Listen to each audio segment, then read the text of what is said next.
Hey everyone, it's Tim again here.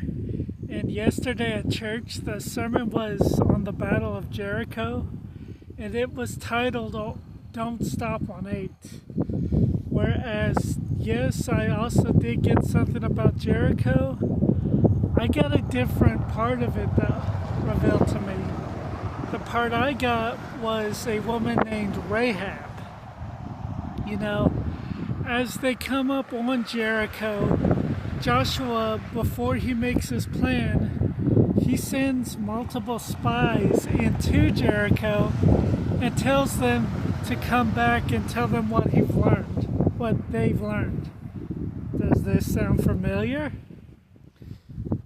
Of course, just like they did with the Promised Land, multiple spies come in when they meet a Canaanite woman named Rahab.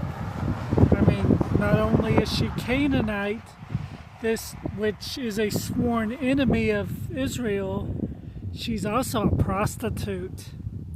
Now, to this day, the way prostitutes are still seen, I don't think that I have to explain why this is a problem.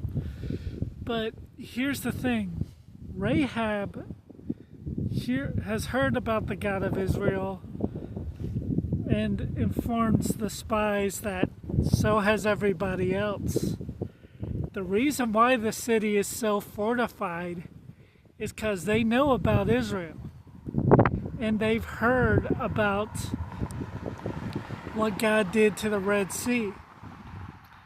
Isn't it interesting how a lot of the times you come up on something and you come up on a problem that looks intimidating, and then as you turn and you ask questions and you find out the very thing that you've been intimidated by is intimidated by you. Not only that, but that statement and this whole situation also makes me think of a saying my good friend Joe Jones uses. It's simply this: the enemy will fight us at the level we're called to. The problem is we fight back at the level we think we're at. But anyways, the thing with Rahab, like I said, she's a Canaanite and a prostitute, so most people wouldn't trust her. But she does hide the spies. She lets them down out her window outside the city. In return, they will spare her life. And she will hang a red scarf to show where she's at. We know what happens. They march around the city, they shout, the walls fall, and they completely take the city over. The spies did come back and they did tell Joshua what happened and the deal they had with Rahab. Rahab ends up getting spared.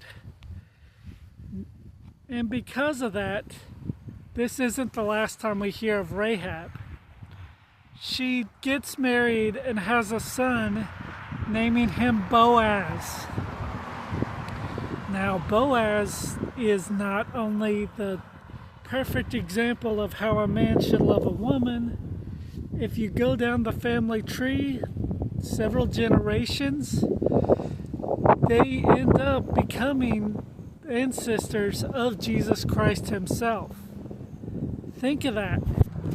God used a sworn enemy and a prostitute, someone who gives herself away that's the safest way that I can say it, gives herself away for money, to bring in the Savior of the world. Interesting. God used a jacked up vehicle to hide precious cargo so that a jacked up vehicle would know a precious Christ. It's just an interesting thought that I had. That's all I have for this time. I'll see you guys next time. Bye.